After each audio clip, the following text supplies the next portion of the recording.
اچھا بھائی، ساتھ میں کچھ سوال کروں گا، اس کے جواب چاہیے مجھے، ٹھیک ہے؟ ہم اپنا عقیدہ کہاں سے سیکھتے ہیں؟ قرآن و سنت سے، یعنی قرآن اور حدیث سے۔ اللہ تعالیٰ کہاں ہیں؟ آسمان میں اپنے عرش پر ہیں۔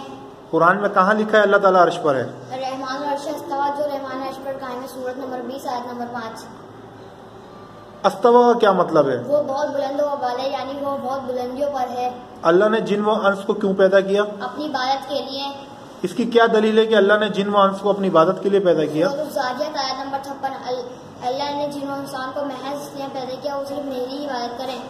عبادت کا کیا مطلب ہے؟ توحید۔ لا الہ الا اللہ کا کیا مطلب ہے؟ اللہ کے سوا کوئی عبادت کے لائق نہیں۔ سب سے بڑی عبادت کون سی ہے؟ توحید۔ توحید کیا ہے؟ اللہ کی عبادت کے ساتھ اس کا اقرار کرنا۔ سب سے بڑا گناہ کون سا ہے؟ اللہ کے ساتھ شرک کرنا۔ شرک کیا ہے؟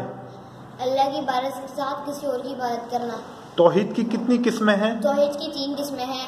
توحید کی 3 قسمیں کون سی ہیں؟ توحید ربوبیت، توحید الوہیت، توحید اسماء و صفات۔ توحید ربوبیت کیا ہے؟ اپنے افعال سے اللہ کا اقرار کرنا، جیسے کہ نماز اور اللہ کی رضا۔ توحید الوہیت کیا ہے؟ عبادت کے ذریعے اللہ کا اقرار کرنا، جیسے کہ دعا وغیرہ۔ کیا اللہ کے نام اور اس کی صفات بھی ہیں؟ جی ہاں۔ ہمیں اللہ کے نام اور صفات کا پتہ کہاں سے چلتا ہے؟ قرآن و سنت سے، یعنی قرآن اور حدیث سے۔ کیا اللہ کی صفات اور انسان کی صفات ایک جیسی ہیں؟ جی نہیں۔ قرآن میں کہاں لکھا ہے کہ اللہ کی صفات اور انسان کی صفات مختلف ہیں؟ سورۃ الشورى آیت نمبر 11۔ اللہ کی مثل کوئی نہیں، وہ سننے اور دیکھنے والا ہے۔ قرآن کس کا کلام ہے؟ قرآن اللہ تعالیٰ کا کلام ہے۔ قرآن اتارا گیا یا تخلیق کیا گیا؟ قرآن اتارا گیا، یعنی نازل کیا گیا۔ محمد صلی اللہ علیہ وآلہ وسلم کون ہیں؟ وہ آخری نبی محمد بن عبداللہ بن عبد المطلب بن ہاشم بن عبد المناف بن قصی۔